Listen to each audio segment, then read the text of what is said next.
I'm Paul Levinson, and welcome to Light on Light Through episode 261, my review of Star Trek Picard, episode 2.2, which was dominated by two very different villains, Q and the Borg Queen.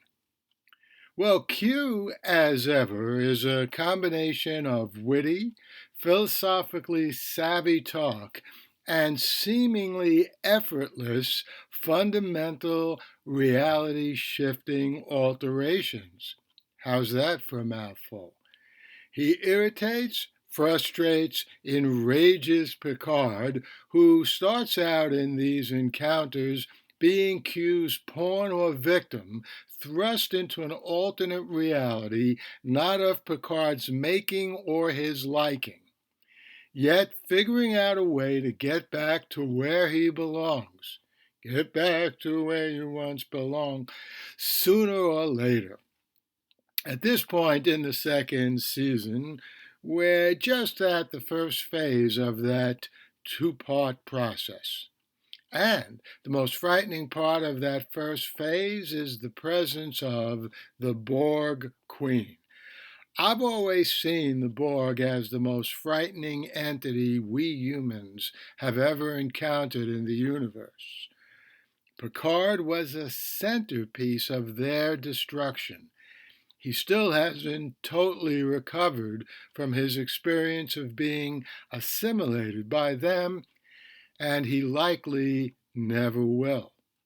He certainly doesn't want another interaction with them, which raises the question of why Q would place Picard in this position in the new reality Picard now finds himself inhabiting. And this, in turn, brings the whole second season, at least at this point, 2 episodes in, back to Q and his inscrutable motives. Best case scenario is Q is deploying Picard to destroy the Borg totally, once and forever. Or, if not that, neutralizing them so they can't do any damage in any form. Of course, this raises the question of why doesn't Q or someone else on the Q continuum take care of that little piece of work, him or herself?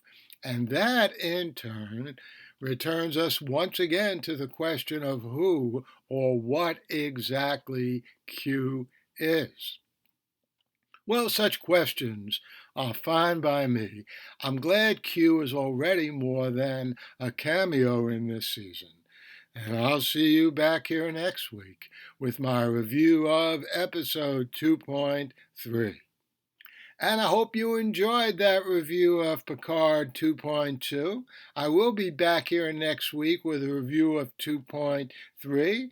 And also, before then, reviews of all the series I've been reviewing here the past few weeks. Raised by Wolves, Severance, Suspicion, and who knows what else. And tomorrow, Monday, apropos of that little taste of the Beatles that you heard me try to sing earlier in this podcast, I'll be interviewing Christine Feldman Barrett. She's a professor in Brisbane, Australia, and she wrote a book called A Woman's History of the Beatles. So tune in tomorrow and you'll hear that interview.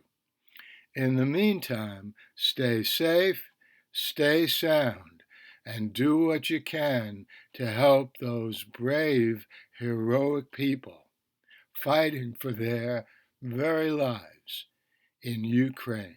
The Light on Light Through podcast.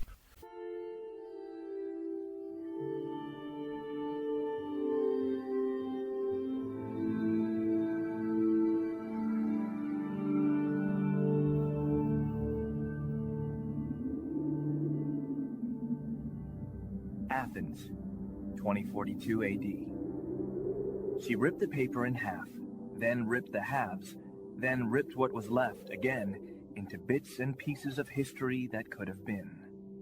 Sierra Waters had read once that, years ago, it was thought that men made love for the thrill, while women made love for the sense of connection it gave them. Curled Up with a Good Book says, Sierra Waters is sexy as hell. You can find out more about The Plot to Save Socrates by Paul Levinson at theplottoSaveSocrates.com.